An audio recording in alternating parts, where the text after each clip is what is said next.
Dzień dobry Państwu, ja nazywam się Dorota Pudzianowska, jestem koordynatorem Kreckiej Fundacji Praw Człowieka. Witam Państwa na seminarium zorganizowanym przez Fundację w dniu dzisiejszym pod tytułem Wojna z terroryzmem, a wartości społeczeństwa demokratycznego, przypadek Polski i Stanów Zjednoczonych. Witam panelistów, pana Jamila Dakwara, dyrektora działu prawnego z organizacji American Civil Liberties Union. Witam pana Krzysztofa Liedla, dyrektora Ośrodka Badań nad Terroryzmem Collegium Civitas, a także pana Piotra Niemczyka, byłego zastępcę szefa Urzędu Ochrony Państwa. Przedmiotem dzisiejszego seminarium będą problemy odpowiedzialności za niezgodne z prawem działania polityków i wysokich rangą urzędników w ramach tzw. wojny z terroryzmem. W kontekście amerykańskim będziemy się zastanawiać przede wszystkim, czy nieściganie prawników amerykańskich odpowiedzialnych za zalegalizowanie tzw. specjalnych metod przesłuchań podważa zasady rządów prawa, a także czy projekty nowej administracji amerykańskiej związane z zamknięciem więzienia w Guantanamo idą w dobrym kierunku również z perspektywy właśnie zasady rządów prawa. W kontekście polskim zastanowimy się, czy społeczeństwo ma prawo do informacji na temat prawdopodobnego istnienia na terytorium Polski ośrodka przetrzymywania więźniów CIA, a także czy osoby, które ewentualnie wiedziało o istnieniu takiego ośrodka w Polsce, politycy, powinni być pociągani do odpowiedzialności. Chciałabym, żeby jako pierwszy zabrał głos pan Jamil Dakwar, ale zanim jeszcze przejdziemy do tej prezentacji, mam pytanie, kto z Państwa potrzebuje tłumaczenia z języka angielskiego? Czy jest ktoś, kto potrzebuje tłumaczenia? Bo jeśli nie byłoby takiej osoby, nie tłumaczylibyśmy po prostu wystąpienia, ale proszę otwarcie przyznać, kto, a jeżeli byłaby naprawdę jedna osoba, to tłumacz się przysiądzie do tej osoby. Czyli nie tłumaczymy wystąpienia. No dobrze.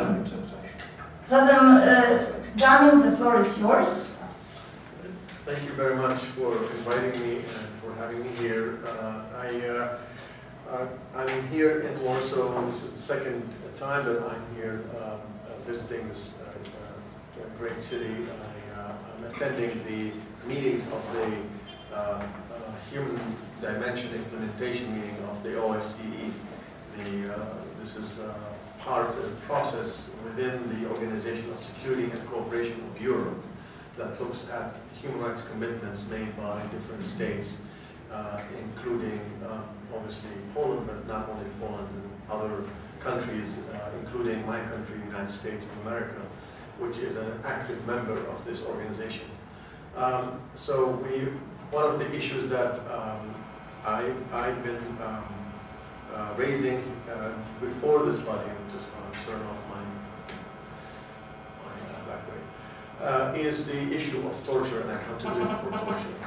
Last year, when I was here, the Bush administration was in its last months, and we had a lot of hope that a new administration will come in and will be a president that will be elected that will change the course on how the United States has been dealing with great global challenges, particularly the challenge of defending the country in a way that does not compromise human rights. And although my organization, the American Civil Liberties Union, it does not endorse any political nominee, we uphold the rule of law. We are the largest human rights organizations in the United States with 50 chapters in the 50 states. We have over 500,000 members in the United States that support the goals and the mission of the organization. The main office is in New York, where we operate. This is where I'm based.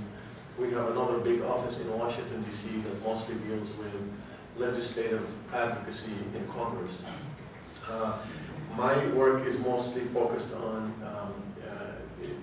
the human rights framework and how to pressure and hold the U.S. government accountable to internationally recognized human rights standards. So I'm here and I'm glad to be joined by the other panelists to discuss accountability for acts of torture and abuse, and to give you maybe a quick update and overview of where accountability measures are now, that there are much going on in the United States, and then provide some kind of an update on, as Dorota mentioned, the status of other important issues that relate to the torture regime, mainly the detention and treatment of detainees, not only in Guantanamo, but also in Bagram and other locations. First, let me say that the new administration and the election of President Obama, as you all know, has created a lot of hopes, a lot of excitement within the domestic and international human rights community. And I think the first days of the Obama presidency, he addressed and immediately looked at the issue of torture, secret detention, and the treatment of detainees. And he issued 4 executive orders. 3 of them specifically looked at the treatment, detention, and trial and transfer of detainees. Those executive orders that are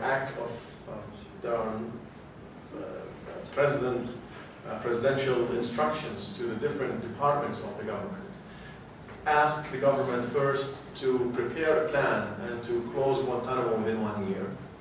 Number 2, it asked the Department of Defense and the Department of Justice to review the individual cases of Guantanamo detainees. And as you know, we have around 224 detainees still held in Guantanamo after many years without charge or fair trial.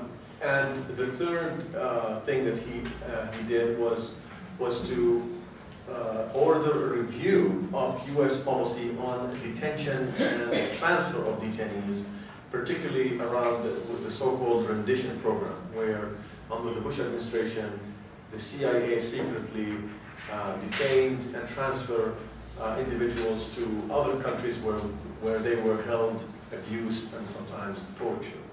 The fourth thing that he did, he also ordered to look at he also ordered to close down all secret detention facilities that were run by the CIA, the Central Intelligence Agency, and which leads me to one of the things that we thought would be important enough to talk about accountability measures.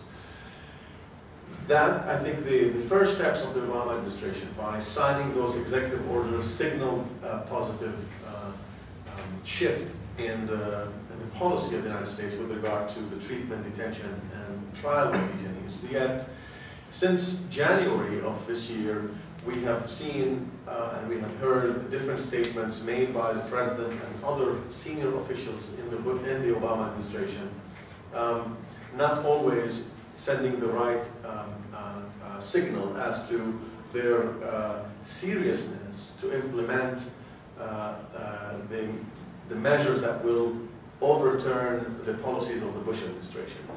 And in my brief presentation, I will not be able to go into the details of the different processes of the detention, treatment, and trial reviews that are taking place right now, because some of them have not been concluded.